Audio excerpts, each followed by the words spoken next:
Tie breaker যেন এক যন্ত্রণার কারণ হয়ে দাঁড়িয়েছে ব্রাজিলের জন্য। বিশ্বকাপ থেকে শুরু করে কোপা আমেরিকা কোনোখানেই সেলেসাওদের পিছু ছাড়ছে না এই টাই ব্রেকার। অসহায়ের মতো আত্মসমর্পণ করে শূন্য হাতেই ব্রাজিলকে বারবার বাড়ি ফিরতে হচ্ছে এই টাই ব্রেকারে হেরে।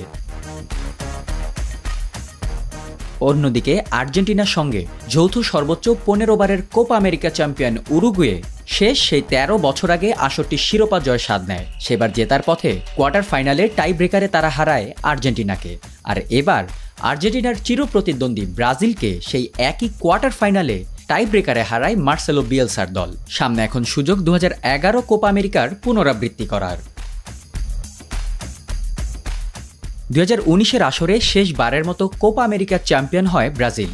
এরপর থেকে তাদের দুঃস্বপ্নের আরেক নাম হয়ে দাঁড়িয়েছে টাই ব্রেকার, যার শুরুটা 2022 কাতার বিশ্বকাপ দিয়ে।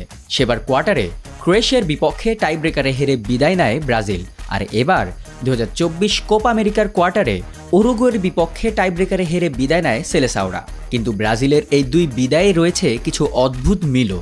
বিশ্বকাপে ক্রোয়েশিয়ার বিপক্ষে টাই ব্রেকারে 4-2 গোলে হারে তারা। অন্যদিকে কোপায় উরুগুয়ের বিপক্ষেও টাই ব্রেকারে হেরে যায় 4-2 গোলে।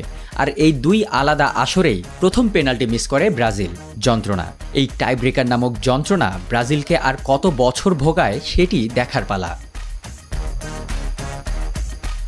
তবে ব্রাজিলকে হারিয়ে উরুগুয়ে শুধু সেমিতেই ওঠেনি, এক ভিন্ন প্রতিশোধ নিয়েছেন দলটির আর্জেন্টাইন কোচ মার্সেলো বিয়েলসা। এর আগে 3 বার ব্রাজিলের বিপক্ষে নকআউটে হেরে বিদায় নেয় তার অধীনে থাকা দল। প্রথমবার 1999-এর কোপার কোয়ার্টারে রিভালদো রোনাল্ডোদের বিপক্ষে 2-1 গোলে হেরে বিদায় নেয় বিয়েলসার আর্জেন্টিনা। দ্বিতীয়বার 2004 কোপা আমেরিকার ফাইনালে সেলেসাওদের বিপক্ষে টাই ব্রেকারে হেরে রানার আপ হয়ে খুশি থাকতে হয় তার অধীনে থাকা আর্জেন্টিনাকে। এরপর শেষবার 2010 ফিফা বিশ্বকাপের রাউন্ড অফ 16-এ ব্রাজিলের বিপক্ষে 3-0 গোলে হেরে বাড়ি ফিরতে হয় বিয়েলসার চিলিকে।